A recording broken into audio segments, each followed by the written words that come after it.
Hi అండి, welcome to my channel. ఈరోజు చింతపండు పులిహోర ఎలా చేసుకోవాలో చూపించబోతున్నాను. ముందుగా నిమ్మకాయ సైజంత చింతపండు తీసేసుకొని దీన్ని మంచిగా వాష్ చేసుకొని వాటర్ వేసుకోండి. దీన్ని ఒక 10 minutes నానబెట్టుకొని పక్కన పెట్టేసుకోండి.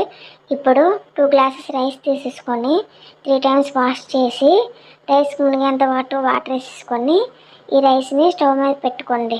రైస్ అనేది మంచిగా ఉడికినాక ఇందులో 1 స్పూన్ వరకు పసుపు కూడా వేసుకోండి. ఇలా పసుపు వేసుకున్నాక ఇదంతా కలుపుకొని ఒక 10 minutes తర్వాత ఈ రైస్ని ఒక బౌల్లో వేసుకొని పక్కన పెట్టుకోండి. ఇప్పుడు ముందుగా నానబెట్టుకొని చింతపండు ఇలా గుజ్జంతా తీసేసుకొని ఆ బిడ్డ పక్కన పెట్టుకోండి. ఈ గుజ్జు తీసుకున్నదాన్ని ఒక బౌల్లో తీసేసుకోండి. దీన్ని స్టవ్ మీద పెట్టి వేడి చేయండి. ఇప్పుడు చూడండి ఎంత థిక్గా అయ్యిందో చింతపండు రసం. ఇప్పుడు ఒక ప్లేట్ తీసుకొని ఇందులో ముందుగా ఉడికించుకున్న రైస్ వేసుకోండి. ఇలా ఉడికించుకున్న రైస్ తీసుకున్నాక ఇందులోనే ముందుగా మగ్గించిన చింతపండు రసాన్ని కూడా వేసుకోండి. ఇలా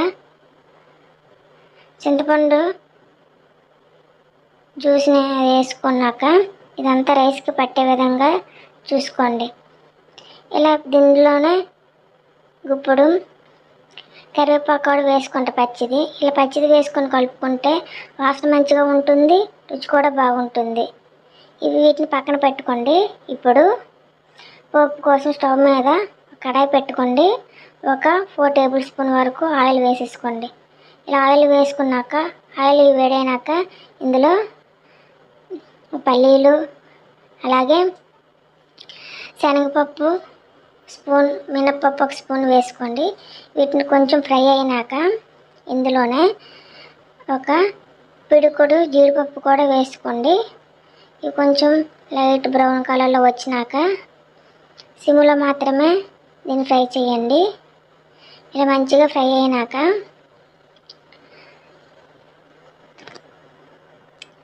సన్నగా కట్ చేసుకున్న అల్లం కూడా వేసుకోండి.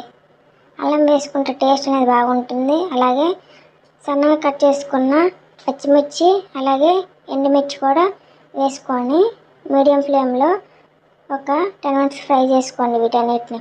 ఇలా ఫ్రై అయినాక వీటిలోనే ఆవాలు జీలకర్ర వేసి ఈ 2 చిటపటలాడేంత వరకు కొంచెం ఫ్రై చేయండి.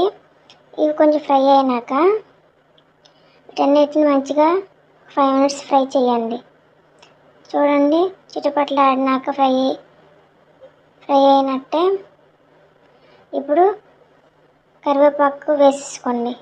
కరివేపాకు పచ్చిది కొంచెం వేసుకున్నాం, ఇందులో కొంచెం వేసుకొని ఫ్రై చేయండి. ఇలా ఫ్రై చేసినాక ఇంగువ ఒక 1/2 teaspoon వరకు వేసుకోండి. ఇంగువ అనేది డైజెషన్ బాగుంటుంది, టేస్ట్ కూడా బాగుంటుంది. అలాగే ఒక రుచి సరిపడినంత 2 tablespoon వరకు సాల్ట్ కూడా వేసుకోండి.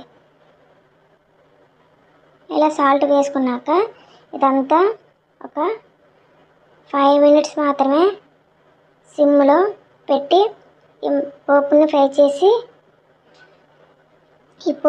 చేసినాక ఈ పోపు అంతా పక్కన పెట్టేసుకోండి. ఇలా ఫ్రై అయిన పోపుని పక్కన పెట్టుకున్నాక ముందుగా చింతపండు రసం వేసుకొని కలిపి పెట్టుకున్న రైస్లో ముందుగా ఫ్రై చేసుకున్న పోపు వేసుకోండి. ఇలా కొంచెం కొంచెంగా పోపు వేసుకొని రైస్ అంతటిని ఈ పోపు కలిసే విధంగా మొత్తం కలుపుకోండి.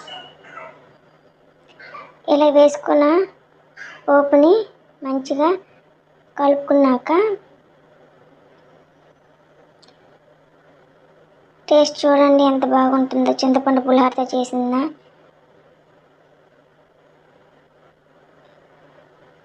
పులిహోర చూడండి ఎంత బాగుంటుందో. ఈ వీడియోని చూసి మీరు తప్పకుండా ప్రయత్నించండి. నా ఛానల్ గట్రా ఫస్ట్ టైం చూస్తే సబ్స్క్రైబ్ చేయండి, లైక్ చేయండి, షేర్ చేయండి. మీరు కూడా ఈ వీడియోని చూసి తప్పకుండా ఇంట్లో ప్రయత్నించండి. చూడండి ఎంత బాగుందో. టెంపుల్ స్టైల్లో చింతపండు పులిహోర రెడీ అండి.